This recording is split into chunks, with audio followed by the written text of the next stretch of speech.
السلام عليكم ورحمة الله وبركاته. كل سنة وانتم طيبين بمناسبة بداية السنة وبداية بقى موسم المذاكرة والتحديات. حابة أعرفكم بنظام GPS، مذاكرة GPS.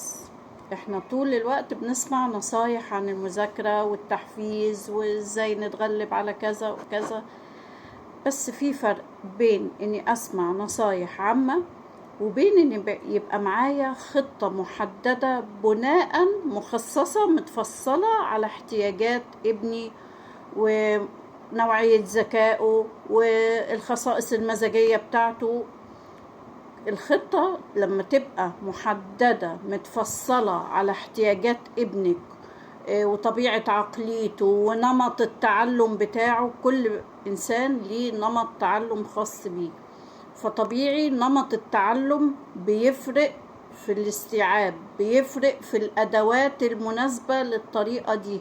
في أدوات بتخلي الطفل أو الطالب يقدر يستوعب بشكل أسرع وبشكل حقيقي وما ينساش المعلومة وما يبقاش فيه بقى المعاناة اللي بتعانيها الأمهات، خصوصا مع المناهج الجديدة. طبيعي احنا مش هننكر ان في بعض المناهج بتبقى فعلا يعني ممكن تكون شوية أصعب من المتوقع، بس لما أبقى معايا خطة محددة متفصلة على نمط تعلم ابني أو بنتي، على نوعية ذكائه ومستواه، على الخصائص المزاجية بتاعته، الخطة المفصلة دي هي اللي بنقول عليها GPS، مش مجرد خطة عادية أو نصايح عادية. لا، أنا معايا كل طالب أو كل تلميذ هيبقى ليه الخطة الخاصة بيه المناسبة ليه اللي تتناسب معاه،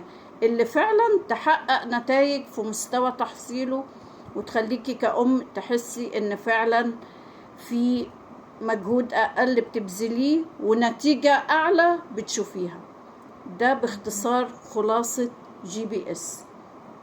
وعشان كده أول راوند من GPS أنا قررت إني أخد 10 أمهات فقط، عشان فعلا هيبقى فيه متابعة للتطبيق، مش مجرد إن احنا هناخد خطة بناء على احتياجات كل طفل أو كل طفلة. لا، احنا كمان هنتابع التطبيق. الكورس على مدار شهر، 5 أيام في الأسبوع، هيبقى فيه خطة محددة بعد طبعا ما نحدد مستوى الاحتياجات وطبيعة الشخصية بتاعة الطفل ونمط التعلم بتاعه ونمط الذكاء اللي عنده، لأن احنا عندنا 8 أنواع من الذكاء، على عكس طبعا المفهوم الشاسع للذكاء الشائع ليه. لا، في 8 أنواع من الذكاء، وبقدر فعلا أوظفهم في المذاكرة بطريقة فعالة، بطريقة عملية. عشان كده إن شاء الله بإذن الله هنبدأ أول راوند من GPS، وإن شاء الله بإذن الله 10 أمهات اللي هيشتركوا معايا هنشوف وهنتابع وهنطبق، لأن أهم حاجة إن احنا لما ناخد معلومة اللي بيفرق هو التطبيق. أطبق أشوف المعلومة دي فعلا ولا لا، ليها فعلا مردود فعلا واقعي ولا مجرد كلام كتب. لا، كلام الكتب لو عايزين كلام كتب، لا، كلام الكتب كتير، لكن اللي بيفرق التطبيق. فأتمنى إن شاء الله أشوف النتائج معاكم، نتيجة GPS، إن فعلا تبقى خطة متفصلة على ابنك بتلبي احتياجاته متناسبة مع نمط التعليم الخاص بيه ونمط الاستيعاب ونوعية الذكاء اللي عنده، وتتحول يعني الوقت اللي بنقضي فيه حل الواجب من إن هو رحلة مرهقة لرحلة سلسة فيها هدوء، فيها استيعاب لاحتياجات ابني، وفيها نتيجة بعد كده فعلية في مستوى التحصيل وطريقة التعلم بعد كده.